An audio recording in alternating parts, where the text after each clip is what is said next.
Hello, welcome to our YouTube channel. For our first video, we will upload about project from our lecture Mission TOP. We will present our text about traditional management control vs modern management control. Our group consists of first Edi, second Ivan Batra Wilyawan, third M Sukma Adia Yaksa, fourth Kevin, fifth Kelvin.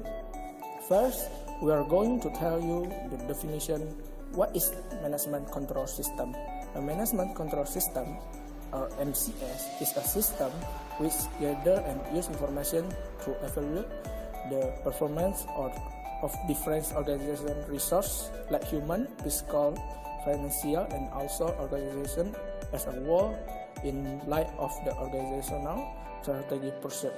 In our definition, it is a way manager can document their organization objective, a way manager can document their organization strategy or policies, a way to assess the performance of internal corporate process, a way to show performance in relation to declare objective and policies. If we define the word one by one, it will be: the first, control, is to ensure strategic intentions are achieved. The second, management, is to ensure the people they supervise to implement the strategy. And the third, system, is unusually reputation way of carrying out of activity. The management function aimed at achieving defined goal within an established timetable and usually understood to have three components. The first, setting standards. The second, measuring actual performance, and the third, taking corrective action. To be successful in the business world, one has to control its operation efficiency so that there is minimum wastage of available resource. Generally, companies follow different techniques or methods for controlling their business operation efficiency. There are two most commonly followed techniques of managerial control. It is traditional techniques and modern techniques. Traditionally, most measures used in management control system are accounting-based and financial in nature. This emphasis on financial measures, however, distract from essential non-financial factors, such as customer satisfaction, product quality. Furthermore, non-financial measures are better predictors of long-run performance. Consequently, a management control system should include a comprehensive set of performance aspects consisting of both financial and non-financial metrics. The inclusion of non-financial measures has become an essential characteristic of current management control system, to the point of becoming the main criterion is distinguishing different systems. Therefore, depending on the balance between financial and non-financial measures, a management control system might be characterized as financial-oriented or operation-oriented. Financial-oriented control systems are primarily based on financial accounting data, such as cost, earning, or probability, whereas operation-oriented control systems are primarily based on non-financial data that focus on operational output and quality. For example, service volume, employee turnover, or customer complaints. Traditional techniques. These are the techniques which were commonly used by various companies. Although in present environment, these have become outdated, but still many companies are using this. A. Personal observation. This is the most traditional and most popular method of control. Under this, manager observes the subordinate while they are performing jobs. They generally note down their observations. With the help of this observation, they can easily analyze the performance of employees. By comparing the performance chart of current year with the previous year, the manager can know the progress of their performance. B. Statistical report. Various concepts of stats such as graphical presentation, correlation, average, percentage ratio are very useful in analyzing the performance of employees. By converting performance report into statistical chart or table, you can easily point out the progress or deviation of performance. C.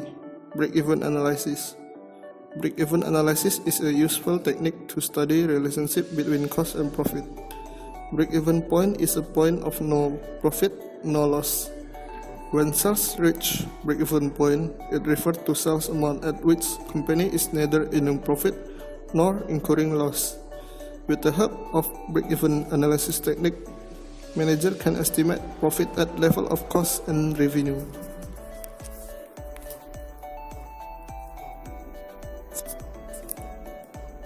And now modern techniques.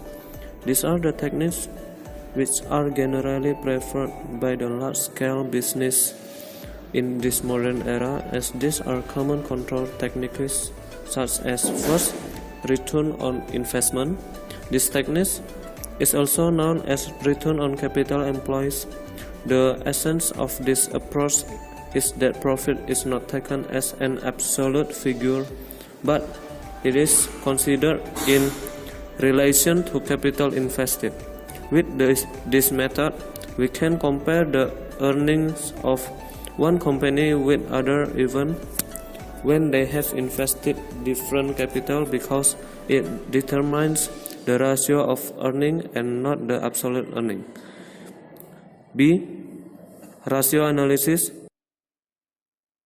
It refers to evaluation and analysis of financial statement by calculating some important ratios.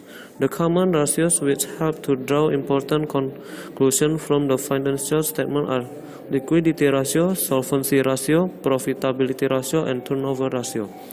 And the third one is responsibility accounting. This technique of controlling organization is divided into various responsibility centers, and head of each centers are generally various section of department of an organization, and the head of that department is considered as responsibility head, as he is responsible for the overall growth and achievement of his department or center.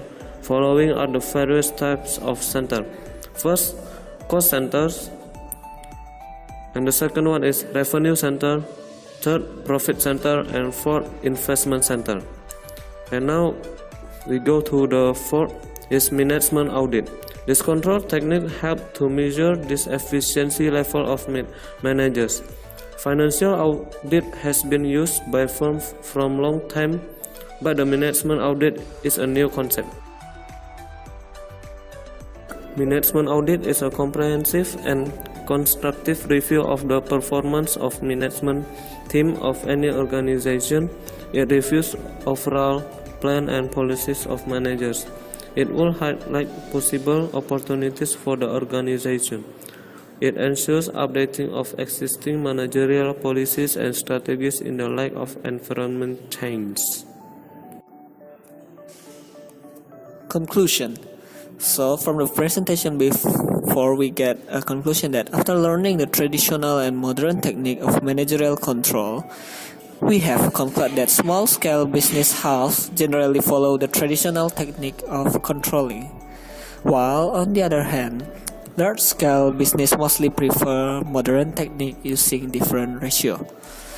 Most business that successfully use management control system use both financial and non-financial measures, while it makes sense to use financial measures since the data is usually readily available and most businesses are very conscious about dollars and cents. It is important not to discount non-financial measures.